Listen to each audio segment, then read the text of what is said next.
Dental product, dentifrices, role of fluoride, desensitising agent और कुछ compound के साथ आपको एक चैप्टर दे रखा है डेंटल प्रोडक्ट। ये चैप्टर आपको B pharmacy first semester pharmaceutical inorganic chemistry unit number 2 में दिया हुआ है। अभी तक हमने यूनिट नंबर 2 के 4 लेक्चर कवर करे हैं और आज हम यूनिट नंबर 2 का लेक्चर नंबर 5 कवर करने वाले हैं जिसका नाम है डेंटल प्रोडक्ट।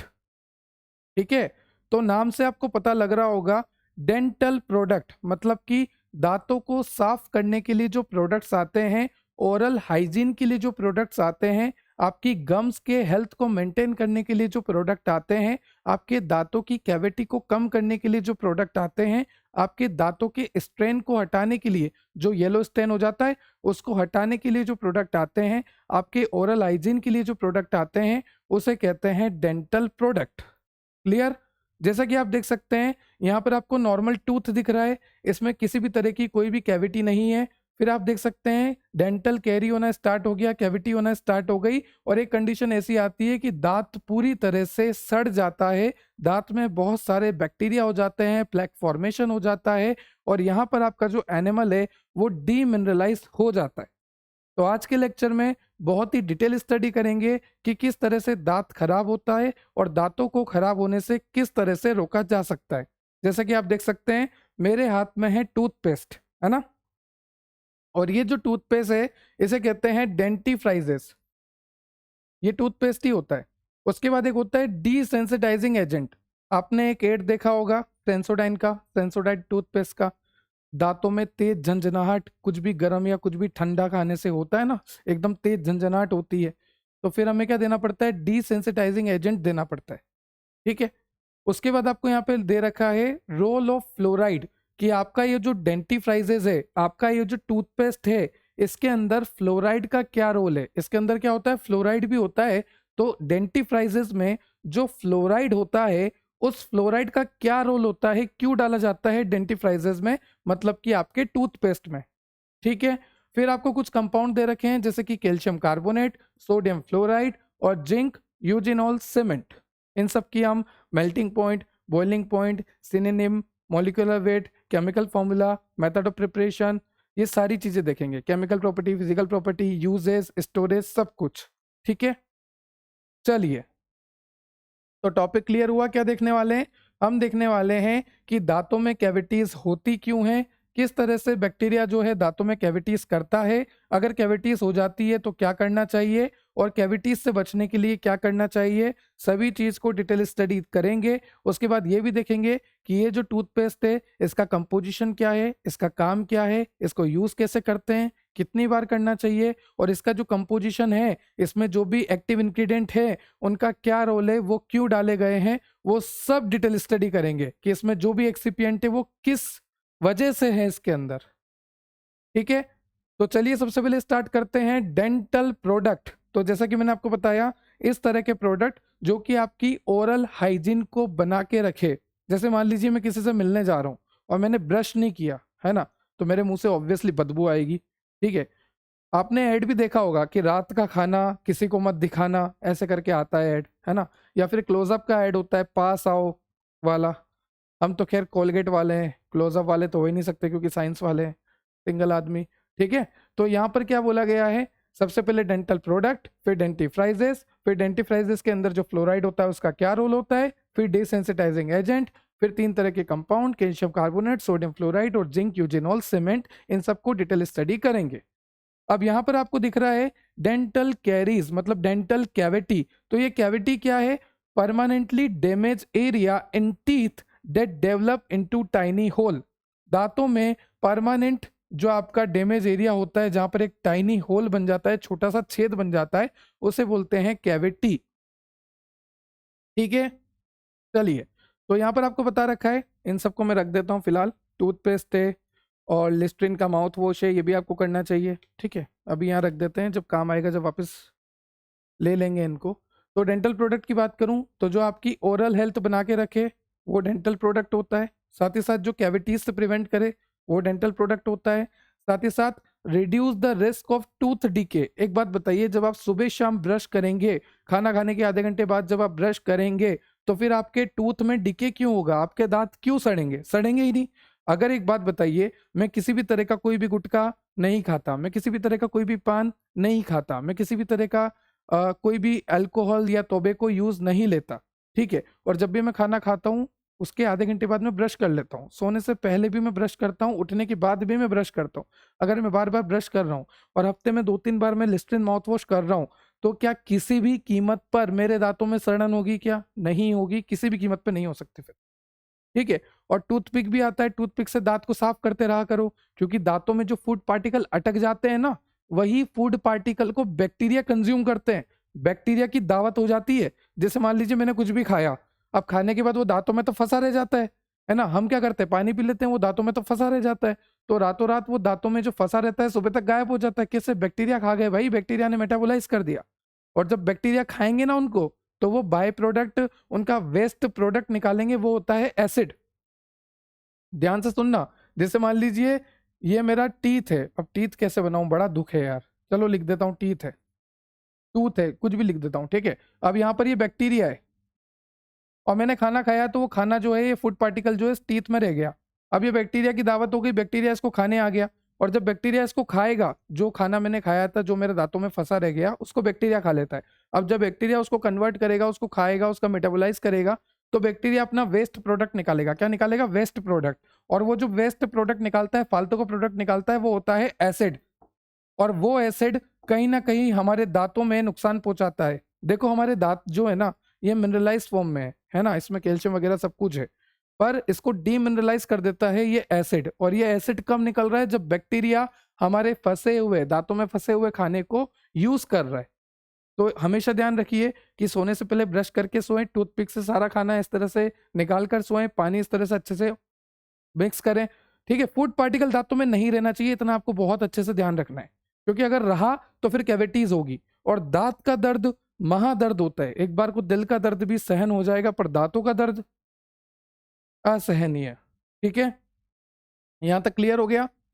चलो चलो चलो, तो डेंटल प्रोडक्ट्स क्या होते हैं? जो कि ओरल हाइजीन बना के रखें, ओरल हेल्थ बना के रखें, कैविटीज से प्रिवेंट करें, दांतों को सड़ने से रोकें, और improve cleanness of mouth and teeth, ठीक है। उसके बाद यहाँ पर लिखा है कि जो डेंटल प्रोडक्ट होते हैं वो अलग अलग फॉर्म में मिलते हैं, जैसे कि टूथपेस्ट, मैंने आपको बताया टूथपेस्ट है ना, और एक कोलगेट का पाउडर भी आता था पहले, करा होगा आपने, मैंने तो करा हुआ है। तो टूथ पाउडर भी आता था। फिर कुछ जेल्स भी आते हैं और माउथ रिंजेस भी आते हैं, जैसे आपको लिस्ट्रीन माउथ वॉश मैंने बताया, ठीक है। देखो कितना खुश है, तो दांतों की सफाई करोगे तो ये ऐसे ही खुश रहेगा। क्लियर? फिर आगे चलते हैं। नेक्स्ट आपको दे रखा है डेंटिफ्राइजेस, और डेंटिफ्राइजेस का मतलब मैंने आपको बता दिया था कि टूथपेस्ट। तो ये जो टूथपेस्ट है यही डेंटिफ्राइजेस है, और देखो आप इसको ब्रश पे लगाओ और यूज करो, बस इतनी सी बात है, ठीक है। यहाँ पर आपको लिखा भी हुआ है, a dentifrices is a substance or preparation that is applied to teeth using a toothbrush। डेंटिफ्राइजेस क्या है? डेंटिफ्राइजेस एक तरह का सब्सटेंस है, एक तरह की ऐसी प्रिपरेशन है जिसको आप दांतों पे लगाते हो। ऑब्वियसली ये हमारे दांतों पे ही लगेगा। किसकी मदद से लगेगा? टूथब्रश की मदद से लगेगा। तो वही लिखा हुआ है, एक तरह का ऐसा सब्सटेंस है, एक तरह की ऐसी प्रिपरेशन है जिसको हम हमारे दांतों पे लगाते हैं यूजिंग अ टूथब्रश। अब दांतों पे क्यों लगाते हैं भाई? तुम ब्रश क्यों करते हो? चलो मुझे बताओ, ब्रश क्यों करते हो? ये ब्रश क्यों कर रहे हैं? मेरे दांत साफ हो जाए, मेरे दांतों से पीलापन हट जाए, मेरे मुंह से बदबू हट जाए, मेरे जो प्लेक फॉर्मेशन है बैक्टीरिया का वो कम हो जाए, बैक्टीरिया की ग्रोथ कम हो जाए, मेरे जो फंसा हुआ फूड पार्टिकल है दांतों में वो निकल जाए, है ना, कैविटीज के चांसेस कम हो, मेरे दांतों में सड़न ना हो, ओरल हाइजीन बनी रहे, ठीक है, मुंह से गंदी स्मेल ना आए।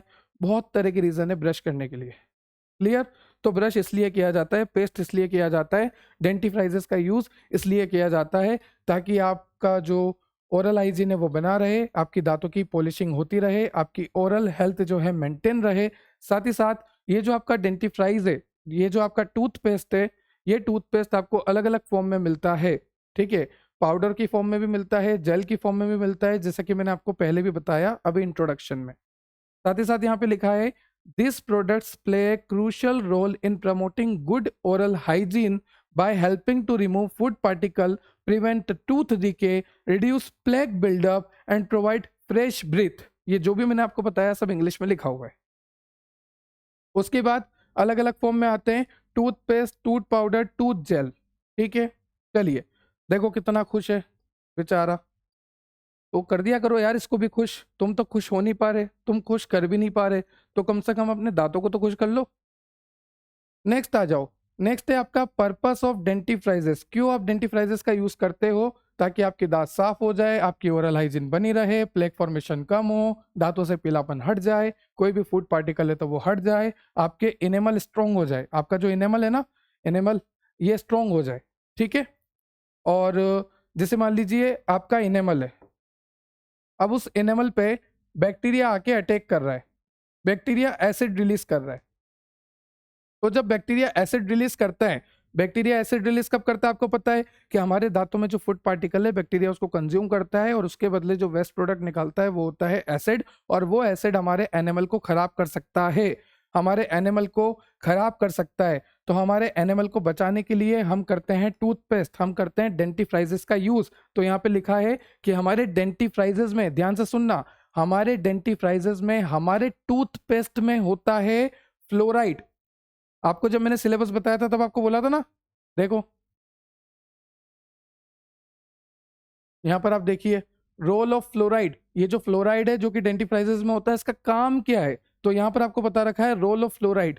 देखिए ध्यान से देखिएगा, फ्लोराइड इन डेंटिफ्राइजेस स्ट्रेंथ टूथ एनिमल, जो हमारा एनिमल है, टूथ का जो एनिमल होता है, ठीक है, उसको स्ट्रेंथिंग प्रोवाइड करता है कि बैक्टीरिया से वो बच के रहे और डट के सामना करे, थोड़े बहुत एसिड से हमारे एनिमल को फर्क ना पड़े। तो ये सब कौन प्रोवाइड करता है? फ्लोराइड। और फ्लोराइड मिलता कहाँ पर है? डेंटिफ्राइजेस में। और डेंटिफ्राइजेस होता क्या है? टूथपेस्ट।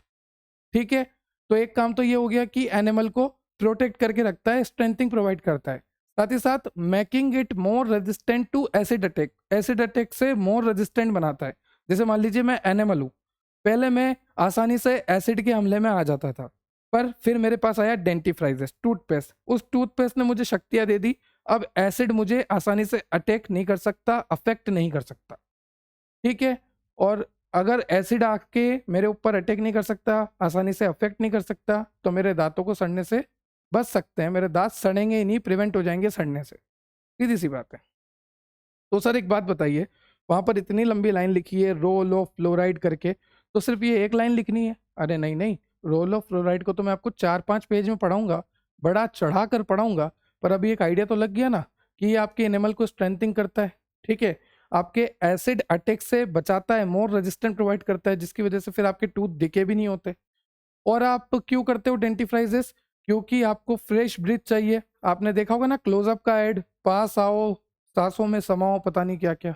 ठीक है, फिर उसके बाद आपकी गम की हेल्थ को प्रिवेंट करता है, मेंटेन करके रखता है, हमारे गम में इन्फेक्शन ना हो, इन्फ्लामेशन ना हो, उसको प्रिवेंट करके कौन रखता है? आपका टूथपेस्ट, आपका डेंटिफ्राइजेस। ठीक है, उसके बाद आपको दे रखा है कि ये जो टूथपेस्ट है, ये जो आपका डेंटिफ्राइजेस है, इसमें कौन कौन से इंग्रेडिएंट्स होते हैं। तो देखते हैं, सबसे पहले इसमें होता है abrasives. This help scrub the surface of teeth to remove plaque and stain without the damaging the enamel. हमारे दांतों को साफ करना, हमारे दांतों का पीलापन हटाना। आपने देखा होगा एक टूथपेस्ट आता है कोलगेट वाइट टीथनिंग, ऐसा कुछ करके आता है, कोलगेट का ही आता है, वो दांतों को एकदम चकाचक करने की गारंटी लेता है वो। तो उसमें होता है एब्रेसिव बहुत ज़्यादा। तो एब्रेसिव क्या करता है? आपके टीथ में से जो भी प्लेक फॉर्मेशन है, जो भी पीले धब्बे हैं, है ना, हो जाते हैं ना, दांत पीले हो जाते हैं, उनको सही करने का काम करता है। तो इंग्रेडिएंट में सबसे पहला है एब्रेसिव, जो कि दांतों के पीलेपन को दूर करता है, दांतों के प्लेक फॉर्मेशन को हटाता है। सर एग्जाम्पल हो जाए, एग्जाम्पल है इसका कैल्शियम कार्बोनेट एंड सिलिका। तो जो सिलिका होता है, कैल्शियम कार्बोनेट होता है, ये क्या होते हैं? एब्रेसिव होते हैं। एब्रेसिव एक तरह का इंग्रेडिएंट है हमारे डेंटिफ्राइजेस में, जो कि टूथ को खराब होने से बचाता है, प्लेक फॉर्मेशन से बचाता है, और साथ ही साथ इसका बहुत इंपॉर्टेंट रोल है कि ये स्टेन को हटाता है। ठीक है, उसके बाद फ्लोराइड, ये तो आपने देख ही लिया। उसके बाद बाइंडिंग एजेंट होता है, देखो, this help hold the paste together such as glycerine और सॉल्बिटोल। नाम से पता लग रहा बाइंडिंग एजेंट, जो कि बाइंड करके रखेगा। जैसे एग्जांपल हो गया ग्लिसरीन और सॉर्बिटॉल। उसके बाद इंग्रेडिएंट की बात करूं तो डिटर्जेंट भी होता है। आपको पता है कि जब आप पेस्ट करते हैं, ब्रश करते हैं, डेंटिफ्राइजेस का यूज करते हैं, तो आपके मुंह में झाग बन जाता है। हाँ वही क्या कर रहा है, एक सेकंड, हाँ, अब बताओ क्या कह रहे हो? वो झाग बनता है ना, तो वो किसकी वजह से बनता है? डिटर्जेंट की वजह से, जैसे कि सोडियम लोराइल सल्फेट की वजह से। इसकी वजह से फोम बनता है, मतलब कि झाग बनता है। ठीक है? और जब झाग बनेगा तो वो जो डेंटिफ्राइजेस आप यूज कर रहे हो ना, वो आसानी से पूरा मुंह में फैल जाएगा। ठीक है? फैल ही जाता है। उसके बाद फ्लेवरिंग एजेंट, जैसे कि अलग अलग फ्लेवर होता है, कोई मिंट फ्लेवर होता है, अलग अलग फ्लेवर्स होते हैं। ठीक है? जरूरी होते हैं। जैसे मान लीजिए मिंट फ्लेवर है, तो जब मैंने पेस्ट किया, जब मैंने डेंटिफ्राइजेस का यूज किया, तो ब्रश करने के बाद मेरे मुंह में क्या हो जाएगा? एकदम मिंट मिंट, एकदम ताजा सांसें, है ना? उसके बाद है आपका ह्यूमेक्टेंट। आपने देखा होगा कि जब कभी भी आप डेंटिफ्राइजेस को यूज करोगे, जब कभी भी आप इस पेस्ट को यूज करोगे, तो देखिए आप, जब मैं इस पेस्ट को यूज कर रहा हूँ, यहाँ से मैं इसको निकाल रहा हूँ, तो मुझे नहीं लगता है कि इतने दूर से दिख रहा होगा, पर आप तो दिख ही रहा होगा कि ये देखो मैं इसको निकाल रहा हूँ। तो जब मैं इसको निकाल रहा हूँ ना, तो ये लिक्विड फॉर्म में निकल रहा है। ऐसा तो नहीं है कि ये सूख चुका है, नहीं सूखा ना। रुको मैं इसको निकाल ही लेता हूँ, रात को ब्रश करूंगा सोने से पहले। जब पढ़ा रहा हूँ तो करना भी चाहिए ना मेरे को। तो जैसा कि आप देख सकते हैं, मैंने इसको निकाल लिया यहाँ पे, है ना? ये देखो, तो ये लिक्विड फॉर्म में निकला, एक पेस्ट की फॉर्म में निकला। ऐसा तो है नहीं कि ये सूख गया हो, ऐसा तो कुछ भी नहीं हुआ यहाँ पे, है ना? तो लास्ट में लिखा है ह्यूमेक्टेंट। ह्यूमेक्टेंट का मतलब होता है this prevent the dentifrices from drawing out. हमारे डेंटिफ्राइजेस को सूखने से बचाता है। वो कौन होता है? ह्यूमेक्टेंट होता है। क्लियर? तो हमने देखा कि हमारे डेंटिफ्राइजेस में, हमारे पेस्ट में कई तरह के इंग्रेडिएंट होते हैं। जैसे कि आपने सबसे पहले देखा एब्रेसिव, फिर आपने देखा फ्लोराइड, फिर आपने देखा बाइंडिंग एजेंट, फिर आपने देखा डिटर्जेंट, फिर आपने देखा फ्लेवरिंग एजेंट, फिर आपने देखा ह्यूमेक्टेंट। ठीक है? उसके बाद role of fluoride in the treatment of dental caries. अभी 5 नंबर में भी कई बार पूछा जाता है कि फ्लोराइड का क्या रोल होता है, या फिर 2 नंबर में भी पूछा जाता है। तो हम यहाँ पर इसको डिटेल स्टडी करेंगे। ध्यान से सुनना और समझना। फ्लोराइड, फ्लोराइड जो है आपको पानी में भी दिया जाता है। ये जो आपको टैप वाटर होते हैं, ये जो आपको नल का पानी आता है, उसमें फ्लोराइड डाला जाता है। क्यों डाला जाता है? क्योंकि ये आपकी दांतों की हेल्थ को बना के रखता है। तो थोड़ा बहुत फ्लोराइड जो है डाला जाता है नल के पानी में। ठीक है? आप देख सकते हैं वाटर फ्लोरिडेशन, ये करते हैं हम, वाटर में फ्लोराइड ऐड करते हैं, फ्लोरिडेशन करते हैं वाटर का। जैसा कि आप देख सकते हैं फ्लोराइड के काफी सारे रोल लिखे हुए हैं। जैसे कि फ्लोराइड जो होता है वो प्रिवेंट करता है और ट्रीटमेंट करता है डेंटल कैरीज का। जैसे मान लीजिए दांतों में कैविटी हो गई, अगर कैविटी हो गई तो उसको सही करने का काम कौन करता है? फ्लोराइड करता है। जैसे मान लीजिए अभी कैविटी स्टार्ट ही हुई है, मेरे दांतों में कैविटी हो रही है, दर्द हो रहा है, बैक्टीरिया की ग्रोथ स्टार्ट ही हुई है, तो उस कंडीशन में फ्लोराइड जो है उसको सही कर सकता है। ठीक है? तो इनिशियल स्टेज में, स्टार्टिंग स्टेज में, स्टार्टिंग फेज में अगर कैविटी हो रही है तो फ्लोराइड जो है उसको सही कर सकता है, या फिर प्रिवेंट भी कर सकता है। तो प्रिवेंशन का काम और ट्रीटमेंट का काम होता है। अगर आपको डेंटल कैरी है, अगर आपको डेंटल कैविटी है, तो उसको प्रिवेंट करना, उसको ट्रीट करना, वो फ्लोराइड से हो जाता है। उसके बाद रीमिनरलाइजेशन, जैसा कि मैंने आपको कहा, आपके दांतों के एनिमल का हो जाता है डीमिनरलाइजेशन, क्योंकि बैक्टीरिया जब एसिड निकालता है, उस एसिड से आपके दांतों के एनिमल का हो जाता है डीमिनरलाइजेशन। तो उस मिनरल को वापस लाने के लिए जो होता है वो होता है रीमिनरलाइजेशन। तो फ्लोराइड जो है प्रमोट करता है रीमिनरलाइजेशन को। उसके बाद inhibit bacteria acid production, bacteria के पीछे पड़ जाएगा फ्लोराइड। ये फ्लोराइड जो है ये बैक्टीरिया को एसिड ही नहीं बनाने देगा। जब बैक्टीरिया एसिड निकालेगा ही नहीं, तो ये एसिड हमारे एनिमल को खराब करेगा ही नहीं। तो फ्लोराइड क्या करेगा? फ्लोराइड कहेगा कि तू बैक्टीरिया अब एनिमल को खराब करके दिखा, आप बैक्टीरिया अब एसिड निकाल के दिखाओ। ठीक है? तो फ्लोराइड निकालने ही नहीं देगा। ये बात क्लियर हुई?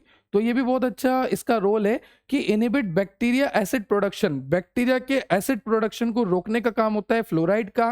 कैविटी को प्रिवेंट करने का और ट्रीट करने का काम होता है क्लोराइड का। रीमिनरलाइजेशन का काम होता है क्लोराइड का। और एनिमल को स्ट्रेंथनिंग प्रोवाइड करने का काम होता है फ्लोराइड का। देखो कितने सारे काम हो गए फ्लोराइड के, है ना? इसीलिए फ्लोराइड को पानी में भी मिलाया जाता है। तो आगे मैं अभी 6-7 पॉइंट बताऊंगा, उन 6-7 पॉइंट में यही सारी बातें आएंगी कि ये जो है रीमिनरलाइजेशन को प्रमोट करता है, डेंटल कैरी को प्रिवेंट करता है, ट्रीट करता है, बैक्टीरिया के प्रोडक्शन को रोक देता है, बैक्टीरिया के एसिड प्रोडक्शन को रोक देता है, और साथ ही साथ बैक्टीरिया का मेटाबॉलिज्म भी रोक देता है, और बैक्टीरिया को ग्रो भी नहीं होने देता। बैक्टीरिया के तो ये पीछे पड़ जाता है, बैक्टीरिया को ग्रो नहीं होने दूंगा, बैक्टीरिया का मेटाबॉलिज्म नहीं होने दूंगा, बैक्टीरिया से एसिड प्रोडक्शन नहीं होने दूंगा, ना ग्रो होने दूंगा, ना मेटाबॉलिज्म होने दूंगा, ना एसिड प्रोडक्शन होने दूंगा। बैक्टीरिया के पीछे पड़ जाता है फ्लोराइड। तो फ्लोराइड बहुत अच्छा है और एनिमल को स्ट्रेंथिंग भी प्रोवाइड करता है। आप यहाँ पे देख सकते हैं, यहाँ पर सारी चीजें लिखी भी हुई है। ठीक है, अब यही सारी बातें आपको यहाँ पर लिखी हुई है। जैसे सबसे पहला पॉइंट लिखा है रीमिनरलाइजेशन ऑफ टूथ एनिमल, ये हम किस में पढ़ रहे हैं, रोल ऑफ फ्लोराइड में ही पढ़ रहे हैं, है ना। तो नाम से पता लग रहा है रीमिनरलाइजेशन। रीमिनरलाइजेशन मतलब जैसे मान लीजिए मेरे जो एनिमल है उसका डीमिनरलाइजेशन हो गया बैक्टीरिया के एसिड की वजह से, तो उसको वापस रीमिनरलाइजेशन करने का काम होता है आपके फ्लोराइड का अर्ली स्टेज में। जब आपको अर्ली स्टेज की अगर कैविटी हो रही है तो उस कंडीशन में हम रीमिनरलाइजेशन पॉसिबल है। ठीक है, वेयर लॉस्ट मिनरल जैसे कि कैल्शियम हो गया, फॉस्फेट हो गया, जो कि हमारे दांतों के एनिमल से लॉस्ट हो चुके थे, उनको ये रिप्लेस कर देगा फ्लोराइड। ठीक है, fluoride enhance the natural ability of enamel to absorb the mineral and repair itself. जैसे मान लीजिए एनिमल है ना, मेरे दांतों का एनिमल है, उसकी जो एबिलिटी थी कि वो क्या कर सकता है, एब्जॉर्ब कर सकता है मिनरल को। जैसे मेरे दांतों का एनिमल है, इसकी एबिलिटी थी कि ये मिनरल को एब्जॉर्ब कर सकता है, पर जब फ्लोराइड आया तो इस फ्लोराइड ने इस एबिलिटी को और बढ़ा दिया। दांतों के एनिमल की एबिलिटी थी कि वो एब्जॉर्ब कर सके, है ना, पर जब फ्लोराइड आया तो उसने दांतों के एनिमल की एबिलिटी को और बढ़ा दिया। ठीक है, उसके बाद एनिमल को स्ट्रेंथिंग प्रोवाइड करी। अब यहां पर आप ध्यान से देखना कि fluoride integrate the animal enamel enamel fluoride जो होता है एनिमल के साथ इंटीग्रेट हो जाता है। कई बार क्या होता है कि एक ही शब्द बार बार बोलते हैं ना, तो और मेरे दिमाग में वो गाना भी आ रहा है जस्ट लाइक एनिमल एनिमल, तो मेरे को इनेमल से एनिमल हो गया है ना। तो इतना याद रखो कि जो फ्लोराइड होता है वो इनेमल के साथ जुड़ जाता है ना, और उसके बाद बनाता है फ्लोरोएप्टाइट। तो fluoride integrate into the enamel structure and forming fluoroapatite, a more acid resistant mineral compare to the original hydroxy apatite. देखो ध्यान से सुनना, ये टूथ है, ये टूथ का एनिमल है, टूथ का एनिमल है। ये एनिमल बेचारा डीमिनरलाइज हो जाता है बैक्टीरिया के एसिड से। ठीक है, अब ये जो टूथ है, टूथ का जो एनिमल होता है वहां पर जनरली क्या फॉर्म होता है, हाइड्रोक्सी एपेटाइट। ये लिखा हुआ है हाइड्रोक्सी एपेटाइट। जैसे बैक्टीरिया आया, बैक्टीरिया ने एसिड निकाला, ये हाइड्रोक्सी एपेटाइट जो है बचाने की कोशिश करता है। आई रिपीट, टूथ है, टूथ का एनिमल है, एनिमल क्या बनाता है जनरली, हाइड्रोक्सी एपेटाइट। जब बैक्टीरिया एसिड निकालता है तो ये हाइड्रोक्सी एपेटाइट जो है एनिमल को बचाता है। ठीक है, पर इस हाइड्रोक्सी एपेटाइट से भी अच्छी चीज बन जाती है, और वो है जब हमारा एनिमल फ्लोराइड के साथ जुड़ता है तो बनता है फ्लोरोएप्टाइट, और ये ज्यादा रेजिस्टेंट शो करता है। ये आसानी से एसिड को आने ही नहीं देगा, ये ज्यादा रेजिस्टेंट शो करता है। ये लिखा हुआ है बस। ये जनरली जो बनता है वो तो हो गया हाइड्रोक्सी एपेटाइट, ये कम रेजिस्टेंट शो करता है एसिड के खिलाफ। बैक्टीरिया अगर एसिड निकालेगा तो ये थोड़ी देर तक ही लड़ सकेगा, है ना, थोड़ा ही रेजिस्टेंस शो करेगा। बट जब एनिमल के साथ फ्लोराइड जुड़ गया तो जो बनेगा वो बहुत ही रेजिस्टेंट शो करेगा आपके एसिड के खिलाफ। क्लियर, ये बात है बस। चलिए नेक्स्ट है आपका inhibition of acid production by bacteria. ये इसी में पॉइंट्स आ रहे हैं रोल, फ्लोराइड के रोल में। तो मैंने आपको पहले ही बता दिया कि बैक्टीरिया की ग्रोथ ही नहीं होने देगा, बैक्टीरिया का मेटाबॉलिज्म नहीं होने देगा फ्लोराइड। देखो, ग्रोथ भी नहीं होने देगा, मेटाबॉलिज्म भी नहीं होने देगा, और साथ ही साथ बैक्टीरिया की एबिलिटी को भी खत्म कर देगा। यहाँ पर मैंने आपको अच्छे से बता रखा है, देखो ध्यान से देखना कि ये जो बैक्टीरिया होता है ये मेटाबोलाइज करता है शुगर को और एसिड का प्रोडक्शन करता है। मैंने आपको बोला कि हमारे जो फूड पार्टिकल दांतों में अटक जाते हैं, बैक्टीरिया उनको यूटिलाइज करता है और उसका वेस्ट प्रोडक्ट निकालता है जिसको कहते हैं एसिड। वो एसिड हमारे एनिमल को खराब करता है, डिमिनरलाइज करता है। तो ये जो फ्लोराइड होता है ना, ये फ्लोराइड इस बैक्टीरिया की एबिलिटी को ही खत्म कर देगा। जो ये एसिड निकाल रहा है इसकी एबिलिटी को ही खत्म कर देगा। ठीक है, एक तो इसकी ग्रोथ को रोक देगा, इसके मेटाबॉलिज्म को रोक देगा, इसके एसिड प्रोडक्शन की एबिलिटी को ही रोक देगा। तो फ्लोराइड तो बहुत ही जरूरी है और फ्लोराइड डेंटिफ्राइजेस में होना ही चाहिए। उसके बाद वही बात है कि शुरू में आप जो है बच सकते हैं, शुरू की कैविटीज जो है, देखो, prevent the formation of new caries, है ना। Fluoride in the toothpaste, mouth rinses and drinking water has been shown significantly reduce the incident of dental caries।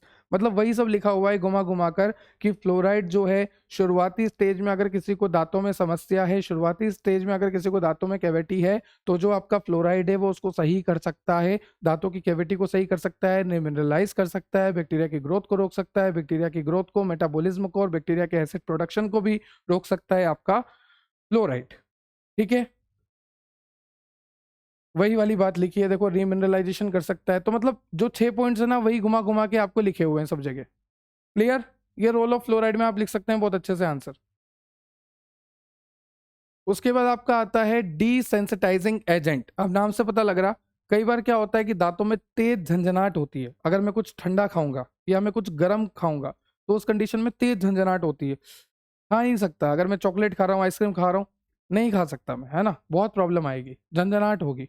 तो ये झंझनाहट होती क्यों है, ये सेंसेशन होता क्यों है मेरे दांतों में, ये सेंसेशन हो क्यों रहा है, चलिए वो देखते हैं। देखो यहाँ पर ये आपका है एनिमल, ये जो लेयर है ये आपकी एनिमल है ना। इतनी देर से आप सोच भी रहे होंगे एनिमल एनिमल, ये देखो आप डायग्राम में देखो, ये आपका एनिमल है, ये आपका एनिमल पार्ट है। एनिमल के जस्ट नीचे the tissue beneath the animal, animal के जस्ट नीचे आपको देखने को मिलेगा डेंटिन। और इस डेंटिन पे जब सेंसेशन होता है तभी आपको सेंसेशन होता है। मतलब मान लीजिए कि एनिमल की लेयर है ना वो हट गई है। जैसे मान लीजिए मैं यहाँ पे खड़ा हूँ, मेरे माउथ में एनिमल की लेयर जो है हटती जा रही है, हटती जा रही है। सर क्यों हटती जा रही है एनिमल की लेयर? क्योंकि सीधी सी बात है, अगर मेरे माउथ में बैक्टीरिया होंगे, बैक्टीरिया एसिड प्रोडक्शन करेंगे तो वो एनिमल की लेयर को कम करते जाएंगे, डीमिनरलाइज करते जाएंगे। और एक कंडीशन ऐसी आ जाएगी, जब मेरे एनिमल की लेयर पूरी तरह से डीमिनरलाइज हो जाएगी तो उस कंडीशन में सपोज करो कि मेरे यहाँ से एनिमल की लेयर ही हट गई, तो एनिमल की लेयर के नीचे जस्ट नीचे कौन सा टिश्यू मिलता है जिसका नाम होता है डेंटिन। तो ये डेंटिन अब एक्सपोजर में आ गया। पहले तो ऊपर क्या हुआ करता था, एनिमल हुआ करता था, पर अब बैक्टीरिया की वजह से ये एनिमल गायब हो गया। तो नीचे क्या है, अब नीचे है डेंटिन टिश्यू। ये डेंटिन टिश्यू क्या हो गया, एक्सपोज में आ गया। अब ये कॉन्टेक्ट में आएगा, तो इसी वजह से हमें प्रॉब्लम आती है। देखो ये तेज झंझनाहट होती है, ठीक है। अब ध्यान से सुनना, जो डिसेंसिटाइजिंग एजेंट होते हैं ना, इनका काम क्या होता है? A desensitising agent is a substance used to reduce tooth sensitivity. हमारे दांतों में जो तेज झंझनाहट हो रही है, हमारे दांतों की जो सेंसिटिविटी आ चुकी है, क्यों आ चुकी है? क्योंकि हमारा डेंटिन जो है एक्सपोजर में आ चुका है, इसकी वजह से सेंसिटिविटी बढ़ चुकी है।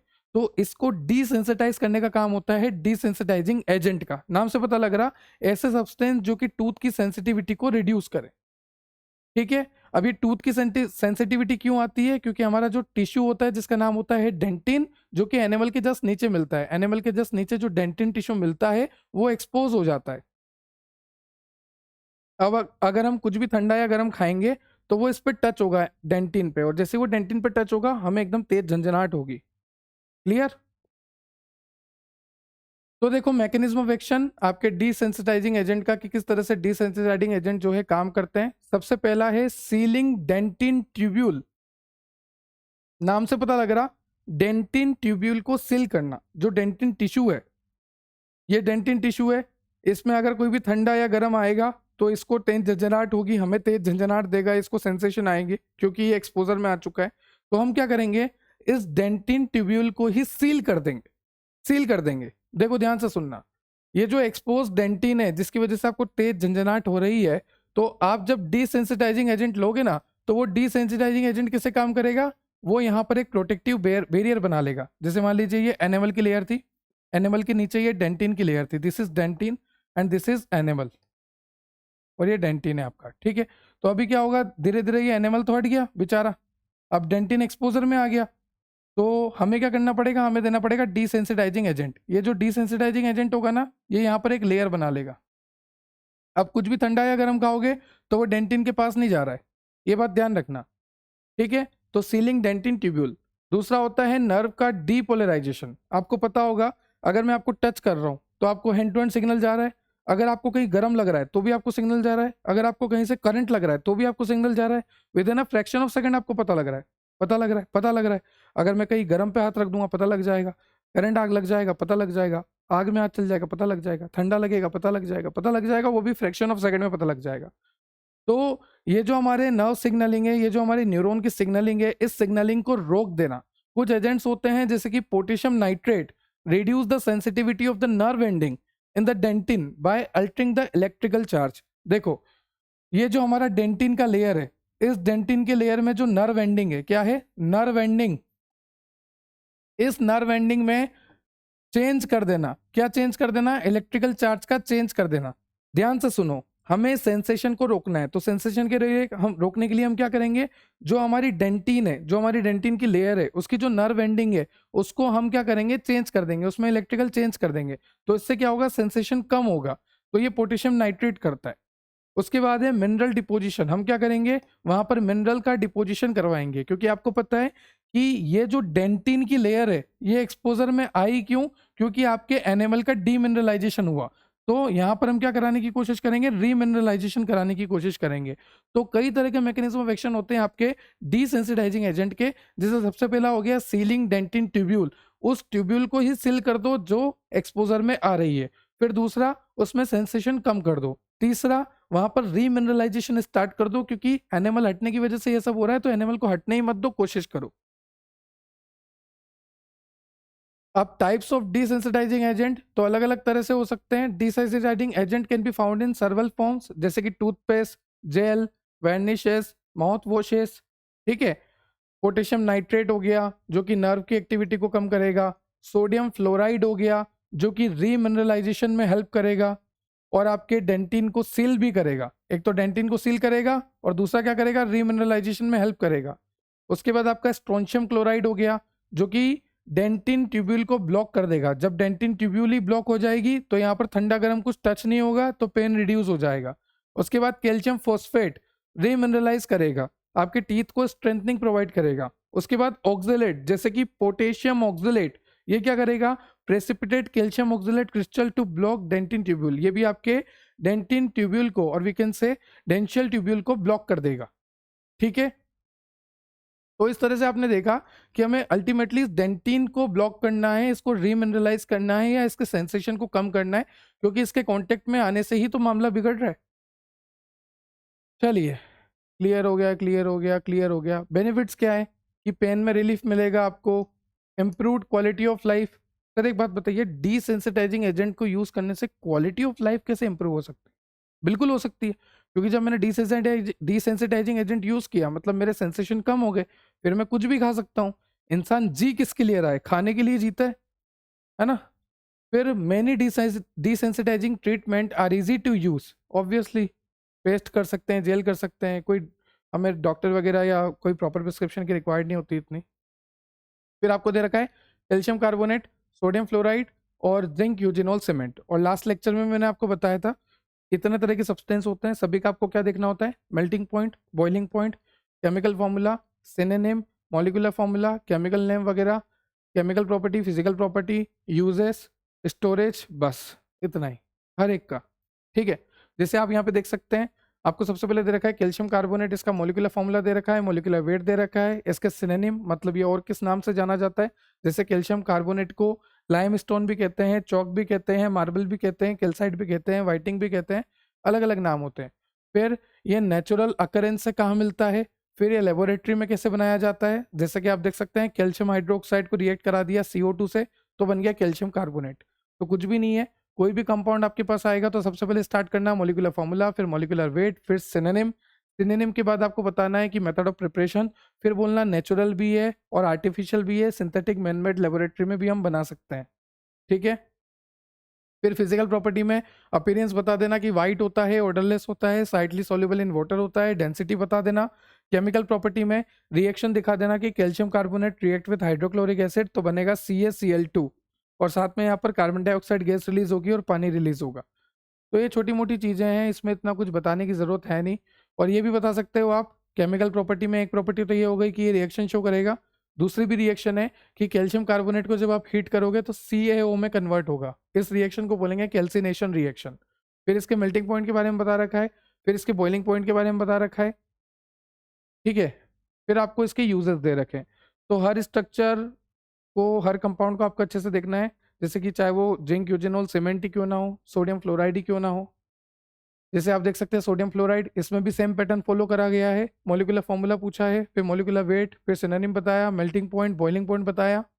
उसके बाद आप देख सकते हैं यहाँ पर मेथड ऑफ प्रिपरेशन बता रखी है, कई तरह से हमने बना रखा है हमारे सोडियम फ्लोराइड को। जैसा कि आप देख सकते हैं सबसे पहली रिएक्शन है Na2CO3 की रिएक्शन हमने कराई हाइड्रोजन फ्लोराइड से।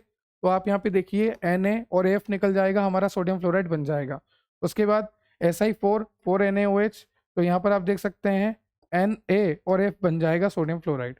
तो इस तरह से कई सारी रिएक्शन है जिसमें आप सोडियम फ्लोराइड बना सकते हो। बाय प्रोडक्ट तो पानी पानी CO2 ये निकलते हैं। उसके बाद फिजिकल प्रॉपर्टी दे रखी है सोडियम फ्लोराइड की, केमिकल प्रॉपर्टी दे रखी है सोडियम फ्लोराइड की, फिर आपको यूजेस दे रखे हैं। तो यही सेम पैटर्न आपको नेक्स्ट स्ट्रक्चर में भी फॉलो करना है। आपको नेक्स्ट कंपाउंड में zinc eugenol cement, molecular formula, molecular weight, synonym दे रखा है। उसके बाद आपको मेथड ऑफ प्रिपरेशन दे रखी है जनरली और लेबोरेटरी, और उसके बाद आपको फिजिकल प्रॉपर्टीज दे रखी है, कलर, डेंसिटी, अपीयरेंस, सोल्युबिलिटी। फिर आपको केमिकल प्रॉपर्टी दे रखी है कि जो आपका बना है वो किस तरह से रिएक्ट करेगा वगैरह वगैरह। उसके बाद आपको यूजेस दे रखे हैं। तो यही सारी चीजें रिपीट होती है। सिनोनिम क्या है, बॉइलिंग पॉइंट क्या है, मेल्टिंग पॉइंट क्या है, केमिकल प्रॉपर्टी क्या है, फिजिकल प्रॉपर्टी क्या है, यूजेस क्या है, और मॉलिक्यूलर फॉर्मूला क्या है, केमिकल नेम क्या है, यही सारी चीजें हैं। ठीक है, ये आपको याद करनी है। इसमें कुछ ऐसा एक्सप्लेन करने लायक ऐसा कुछ है नहीं। ठीक है, चलिए, तो ये था आज का आपका लेक्चर जहां पर हमने डिटेल स्टडी करा कि किस तरह से हम हमारे दांतों को बचा सकते हैं खराब होने से, सड़न लगने से। क्योंकि दांतों का डीमिनरलाइजेशन हो जाएगा या फिर दांतों में अगर कैविटीज हो जाएगी तो बहुत ज़्यादा प्रॉब्लम होती है। मैं वापस रिपीट कर रहा हूँ, दांतों का दर्द बहुत ही खतरनाक होता है, बहुत ही ज़्यादा दर्द होता है, मतलब सहने योग्य होता ही नहीं है। तो ध्यान रखिएगा, सुबह शाम ब्रश करिए और आपके लिस्ट्रिन माउथ वॉश का यूज़ करिए। ठीक है, डेंटिफ्राइजेस का यूज़ करिए। और अगर आप तंबाकू वगैरह खाते हैं, टोबैको वगैरह खाते हैं, गुटखा वगैरह खाते हैं, पान वगैरह खाते हैं, तो उसका कंजप्शन बिल्कुल कम कर दीजिए, मिनिमाइज कर दीजिए, खत्म कर दीजिए। अगर आपके अपने दांतों को डेंटल कैरीज से बचाना है तो, क्योंकि जब आप खा पाएंगे तब तक ही आप जी पाएंगे। जब आपके दांत ही नहीं रहेंगे तो फिर क्या ही जीना। ठीक है, तो ये था आज का आपका लेक्चर। आई होप आपको लेक्चर क्लियर हुआ होगा। तो इसी के साथ हमने B pharmacy first semester pharmaceutical inorganic chemistry की यूनिट नंबर 2 को कंप्लीट कर दिया है। मिलते हैं बहुत जल्द यूनिट नंबर 3 में, और बहुत ही डिटेल और बहुत ही अच्छे से पढ़ेंगे यूनिट नंबर 3। काफ़ी इंटरेस्टिंग है यूनिट नंबर 3। तब तक के लिए बने रहिए, जुड़े रहिए। और ये सारे नोट्स आपको मिल जाएंगे हमारी वेबसाइट पे www.depthofbiology.com। आप हमारे एप्लीकेशन से भी जुड़ सकते हैं, इंस्टाग्राम से भी जुड़ सकते हैं, हमारे व्हाट्सअप चैनल से भी जुड़ सकते हैं। बहुत तरह के फीचर्स और बहुत तरह के हमने सुविधा आपको दे रखी है। आप वीडियो के डिस्क्रिप्शन चेक कर सकते हैं, वहाँ पर आपको सारी लिंक मिल जाएगी। तो subscribe and share for more. Have a nice day, have a good day. जय श्री राम। Thank you.